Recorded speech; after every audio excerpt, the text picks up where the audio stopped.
তো আজকে আমি আছি আসামের ভিতরে সবচেয়ে বড় ধান ক্ষেত আর কি। তো আমার ইচ্ছা আছিল যে সারা ধান ক্ষেতটা ঘুরে ঘুরে দেখামু, কিন্তু এ বেলায় হারা হাম না, ওদিকে মাগরিবের নামাজের টাইম হয়ে যাবো। তো ক্যামেরাম্যানকে অনুরোধ করি আমার বন্ধু ভালো করে ভিডিও একটু দেখা দেন, কত সুন্দর লাগছে, বড়িয়া করে দেখা দেন। এদিকে চতুর্দিকে খালি ধান আর ধান, যে কি সুন্দর একটা মানে সবুজের সমাহার গড়ে উঠছে। তো প্রিয় বন্ধুরা, সবাইকে আসসালামু আলাইকুম, শুভ বিকালের শুভেচ্ছা রইল। তো এখন কথা হইল যে ঘরে যদি খাবার থাকে অসমান আর কোনো শান্তি থাকে না, অসমান আর সুখ নাই আমাদের গ্রাম্য জীবনে, আমাদের কৃষি জীবনে আর কি, কৃষক ভাইদের জন্যে বা গ্রাম অঞ্চলে যারা বসবাস করি। তার মানে দেখেন, আগে এই যে এই বিশাল যে ধানের পাথারটা দেখতেছেন, এই জমি আগেও আছিল, এখনও আছে। আগে হয়েছে ধরেন সারা মিলা 100 মন ধান, এখন হবে 2000 মন ধান।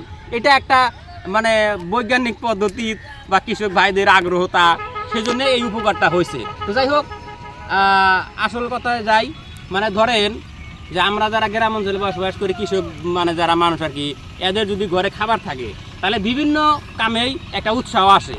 আর ভাত ঘরে যদি থাকে তাহলে ভাববেন যে যদি মাছ মাংস নাও হয় তাও আপনি সুন্দরভাবে পেটটা শান্তি করে খায় জীবনটা পরিবাহিত করতে পারবেন।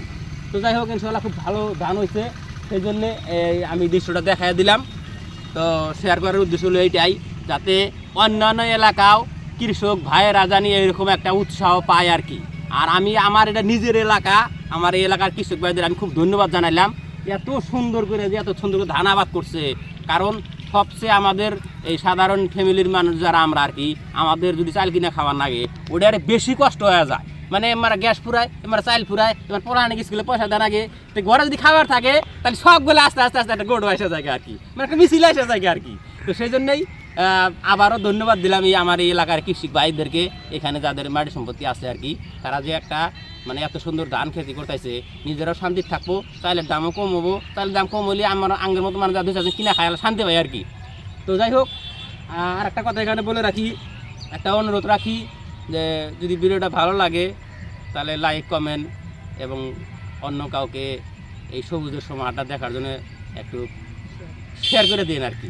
ততক্ষণ মধ্যে সবাই ভালো থাকেন, সুস্থ থাকেন, বাই বাই।